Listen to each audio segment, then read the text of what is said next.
বাল বৈজ্ঞানিক যে প্রদর্শনী তার বিষয়বস্তু, তার প্রয়োজনীয়তা, তার গুরুত্ব সম্বন্ধে পূর্ববর্তী বক্তারা বিশদভাবে আলোচনা রেখেছেন এবং কিছু কিছু ছাত্রদের উদ্দেশ্য বলার চেষ্টা করেছেন। আমি আন্তরিকভাবে শুভেচ্ছা এবং অভিনন্দন জানাই এই রাজ্যস্তরীয় বিজ্ঞান প্রদর্শনীতে আপনাদের স্বতঃস্ফূর্ত অংশগ্রহণের জন্য। বিজ্ঞান প্রদর্শনীর পাশাপাশি এখানে বিজ্ঞান সেমিনারও হবে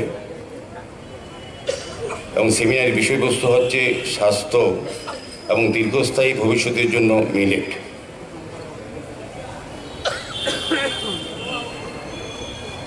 এবং দুটি বিষয়ের উপর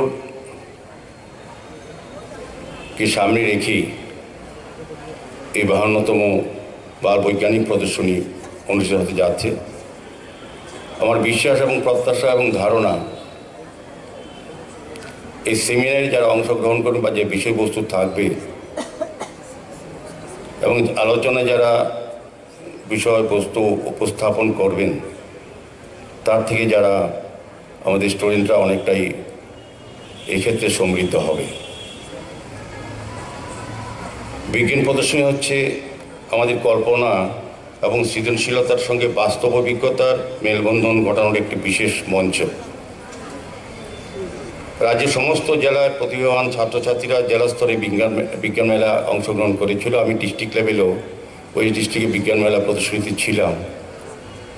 সেখানে প্রায় অনেকগুলি মডেল উপস্থাপন করা হয়েছিল এবং সেমিনারে প্রায় 26 জন অংশগ্রহণ করেছিলেন আমার মনে আছে। সেভাবে প্রতিটি ডিস্ট্রিক্ট থেকেই যারা বিজ্ঞান মেলায় প্রদর্শনীতে অংশগ্রহণ যে মডেলগুলি তাতে সিলেক্ট হয়ে 5 জন আজ রাজ্যস্তরীয়তে অংশগ্রহণ করবে এবং রাজ্যস্তরের থেকেই যারা প্রতিভাবান এবং যাদের মডেল সিলেক্ট হবে তারা রাষ্ট্রীয় স্তরে অংশগ্রহণ করবে। এখানে রেপেল কুমার মহোদয় আশা বলেছেন যে রাষ্ট্রীয় স্তরেও আমাদের রাজ্যের ক্ষতি বিজ্ঞানীরা আমাদের রাজ্যের হয়ে সম্মান অর্জন করবেন, আমাদের প্রত্যাশা এবং বিশ্বাসও।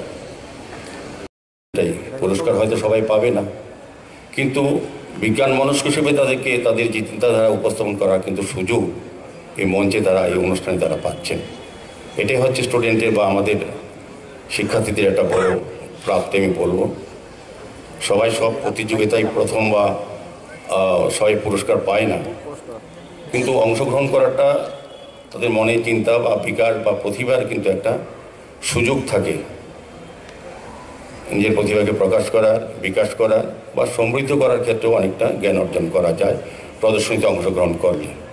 পুরস্কৃত হয়তো অল্প কজন হবে যাদের সীমা থাকে, টার্গেট থাকে, একটা লিমিট থাকে। এই বিজ্ঞান মেলায় আমি বলবো যে প্রদর্শনীতে যারা অংশগ্রহণ তাদের থাকে কঠোর পরিশ্রম, চিন্তা ভাবনা, তাদের মনে চিন্তা বা তাদের উদ্ভাবনী শক্তির বিকাশ কিন্তু এই প্রদর্শনীতে তারা অংশগ্রহণ করার মাধ্যমে নিজেকে প্রকাশিত করেন। আর অন্যদিকে বলবো যে দ্বিতীয় যে চিন্তা বা আমাদের এই সেমিনারে যেটা থাকবে, যেটা মিলেট বা শস্যজাত খাদ্যের গুরুত্ব সম্পর্কে বিজ্ঞান সেমিনারে আলোচিত হবে। আমাদের খাদ্যাভ্যাস ও স্বাস্থ্য সম্পর্কেও নতুন দৃষ্টিভঙ্গি হিসাবে মিলেট শুধুমাত্র পুষ্টিকর খাদ্য নয়, এটি পরিবেশ বান্ধব একটি খাদ্যশস্য বা আমাদের খাদ্য নিরাপত্তা টেকসই কৃষির ক্ষেত্রেও একটা গুরুত্বপূর্ণ অবদান রাখতে পারে। এই মঞ্চে প্রতিটি অংশগ্রহণকারী এবং তাদের শিক্ষকদের আন্তরিক অভিনন্দন জানাই। আপনারা আমাদের জন্য অনুপ্রেরণা, আমাদের সৃষ্টিশীল মেধা আমাদের রাজ্য এবং দেশের জন্য গর্বের বিষয়।